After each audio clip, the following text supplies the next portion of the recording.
wa salihul mu'minin.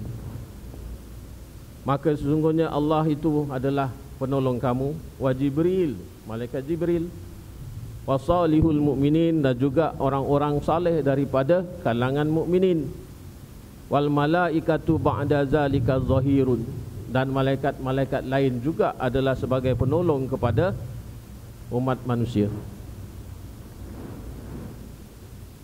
Macam mana nak diletakkan ayat ini? Macam mana mau difahamkan ayat ini? Kalau kita kata Allah Ta'ala itu sebagai penolong, kita akan memaknakan bahawasanya itu adalah merupakan pertolongan hakiki, tidak datang daripada yang lain. Tapi kalau Allah Ta'ala sendiri yang mengatakan wa Jibrilu, maknanya izin Allah memerintahkan malaikat Jibril untuk menolong umat manusia, khusus mukmin. Buktinya apa? Buktinya pada perang Badar, siapa yang menolong orang-orang Islam untuk memenangi peperangan tersebut? Kita tahu orang-orang kafir Quraisy telah mengumpulkan 1,000 bala tentera yang cukup dengan berkuda dan bersenjata penuh. Sedangkan kita orang-orang Islam hanya ada 313 saja, itu pun senjatanya tidak cukup, semua serba kekurangan.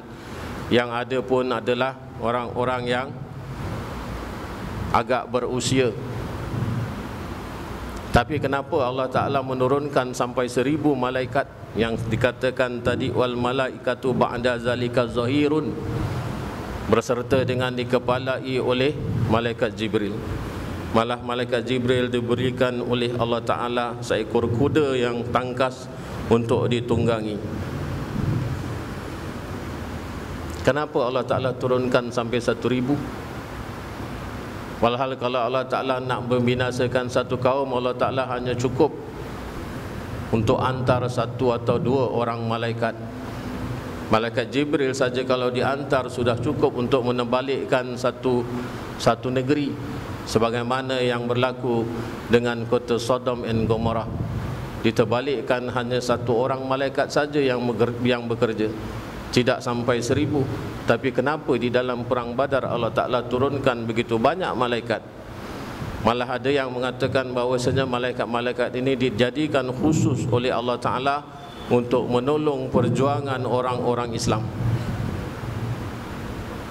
Bukan hanya dulu, sampai sekarang ini malaikat ini bersusun-susun, bersaf-saf di antara langit dan bumi. Setiap diperintahkan oleh Allah Subhanahu wa Ta'ala, mereka akan pergi. Dengan izin Allah, mereka adalah merupakan yang akan menolong orang-orang mukmin di dalam setiap peperangan. Kita akan tanya kepada diri kita sendiri, apa sekarang sudah tidak ada malaikat yang akan menolong orang-orang mukmin di dalam peperangan mereka, sampai Iraq jadi kalah, sampai Suriah jadi begitu, sampai Palestin juga hancur? Kita jangan tanya di mana adanya malaikat yang tidak menolong kita, tapi kita tanya diri kita sendiri. Apa mukmin sekarang ini lebih baik daripada mukmin pada zaman Rasulullah dulu? Kalau zaman-zaman sebelum Rasulullah, iaitu nabi-nabi yang terdahulu diutuskan oleh Allah,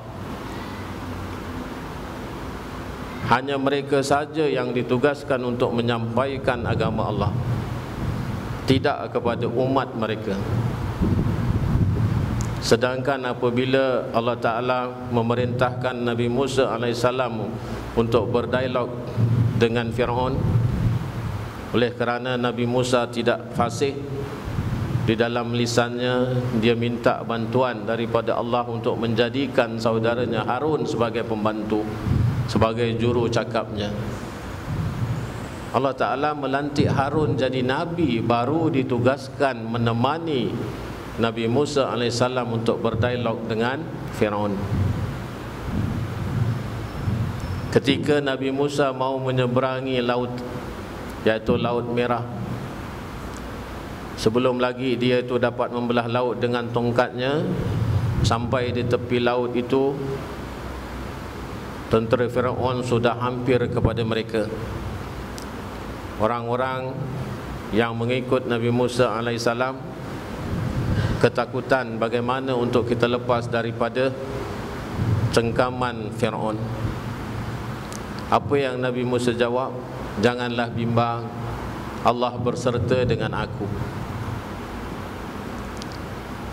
Tetapi apabila Nabi Muhammad SAW berada di dalam gua ketika mau berlakunya hijrah daripada Mekah ke Madinah, beliau bersama-sama dengan Saidina Abu Bakar. Apa dia kata kepada Saidina Abu Bakar ketika kebimbangan itu ada? La tahzan innallaha ma'ana. Janganlah takut, janganlah bimbang, kerana Allah Ta'ala bersama dengan kita. Kenapa ada Nabi yang gunakan perkataan kita dan ada Nabi yang hanya mengatakan aku? Ini menunjukkan kemuliaan umat Muhammad. Setelah dia beriman kepada Allah dan Rasul, dia ditugaskan untuk menyampaikan risalah kerasulan ini kepada yang lain. Sebab itu umat Muhammad adalah pewaris daripada Anbiya yang menyampaikan seruan agama Tauhid kepada seluruh umat yang lain. Berapa banyak orang yang terlibat di dalam peperangan Badar? 313 orang Islam.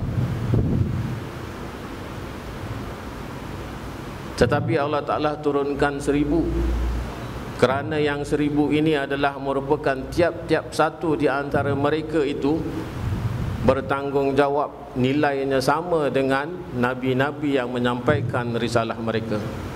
Sebab itu malaikat yang turun itu ramai berbanding dengan Nabi-Nabi sebelumnya. Apabila nak dihancurkan umatnya, hanya seorang saja malaikat yang diutus.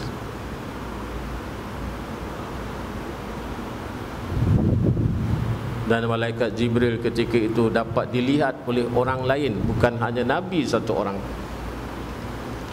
Dan di dalam peristiwa itu ketika perang berkecamuk, ada di antara mereka yang melihat kepala putus, tangan putus daripada tentera-tentera orang-orang Quraisy jahiliah, tetapi tidak nampak siapa yang telah memenggal kepala mereka.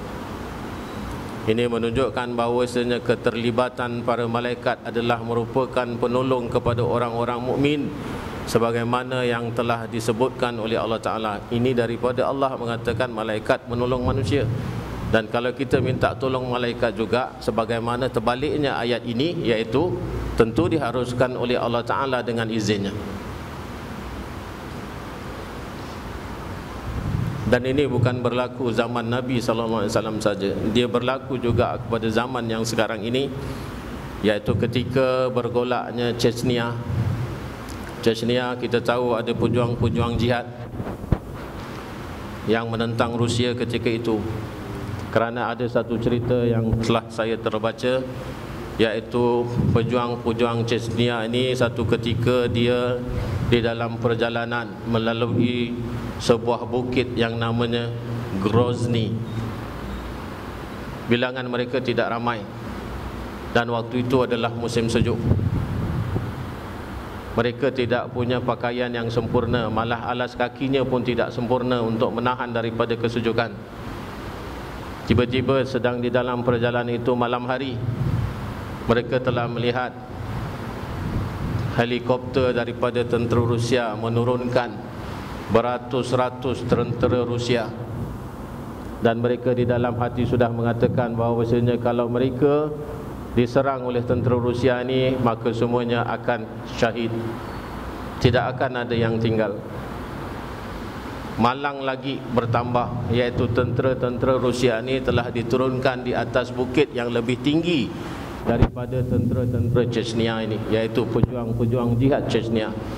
Jadi dia kata bagaimana untuk kita dapat memerhatikan orang-orang ini dengan jelas, kerana kita duduknya di bawah dan mereka itu di atas.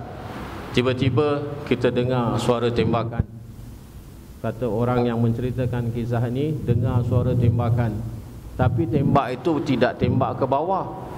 Walhal kita semua ini, pejuang-pejuang jihad Chechnya itu ada di bahagian bawah bukit, iaitu di tempat yang lebih rendah daripada di mana orang-orang Rusia tenteranya itu didaratkan. Tapi mereka menembak ke atas. Tentera Chechnya tak nampak siapa yang dia tembak. Tiba-tiba semuanya sunyi sepi. Tak berapa lama kemudian tu senyap. Jadi di antara mereka kata, siapakah yang akan pergi menyiasat? Saya hanya memerlukan 7 orang, kata komander daripada pejuang-pejuang jihad tersebut. Semuanya angkat tangan, semuanya mau, kerana semua ingin mati syahid. Ini ada juga tentera-tentera yang sekarang ini yang memperjuangkan Islam, dan mereka oleh kerana taat dan kuatnya keimanan mereka, itulah yang layak mendapat pertolongan daripada malaikat. Tapi dia ambil cuma 7 orang saja. Mari kita mendaki, naik ke atas di mana tempat mereka nampak orang-orang Rusia itu, didaratkan, diturunkan daripada helikopternya. Apa yang mereka nampak? Semuanya berteriak Allahu Akbar, Allahu Akbar. Teman-teman yang di bawah itu terus ikut naik, mau tahu apa yang terjadi, apa yang mereka lihat. Beratus-ratus tentera Rusia sudah tidak punya kepala. Walhal senjata mereka masih di tangan, peralatan-peralatan tenteranya masih melekat pada badan, tapi kepalanya semua sudah tanggal, darah bersimbah. Tidak ada satu senjata pun yang dapat dilihat apa yang telah membunuh mereka. Lalu komander ini kata, ini adalah pertolongan daripada Allah. Barangkali yang mereka lihat dan mereka tembak ke atas itu adalah malaikat-malaikat yang sedang diturunkan oleh Allah untuk menolong kita pejuang-pejuang Chechnya. Ingatlah saudara-saudara, kita kena kembali kepada semangat jihad orang-orang Islam yang dahulu. Kita kena ubah kita punya kesalahan-kesalahan kepada kebaikan-kebaikan. Kita kena jaga maruah dan aib saudara se-Islam kita. Kita kena taat menjalankan apa yang telah diperintahkan oleh Allah Ta'ala dengan seikhlas-ikhlasnya hati kita. Ingatlah bahawasanya Allah Ta'ala tidak akan memberhentikan para malaikat yang diciptakan khusus untuk menolong semua pejuang-pejuang jihad Islam. Kalau kita masih di dalam keadaan seperti macam ini, bagaimana malaikat-malaikat ni akan diturunkan? Ini baru saja satu saja yang saya ceritakan. Ada banyak yang saya baca tentang keistimewaan pejuang-pejuang jihad ini yang ditolong oleh para malaikat, yang disaksikan oleh sebahagian daripada pejuang-pejuang yang terlibat di Suria, di Palestin. Banyak ceritanya. Tapi oleh kerana ketersekatan masa dan ini apanya, baterinya pun sudah mau habis, ini recordingnya tak cukup, jadi saya berhentikan sampai sini lagi. InsyaAllah kalau ada kesempatan kita akan sambung, kerana kitab Nafasul Rahman ini sangat baik untuk kita jadikan sebagai satu pelajaran, ya. Mudah-mudahan Allah Ta'ala senantiasa memberikan keampunan kepada dosa-dosa yang banyak kita lakukan. Tidak tahu sempat ke tak sempat umur yang ada ini untuk kita minta keampunan daripada Allah Subhanahu wa Ta'ala. Amin ya rabbal alamin. Bijahi Sayyidina Muhammadin sallallahu alaihi wasallam. Sya'ulillahil Fatihah.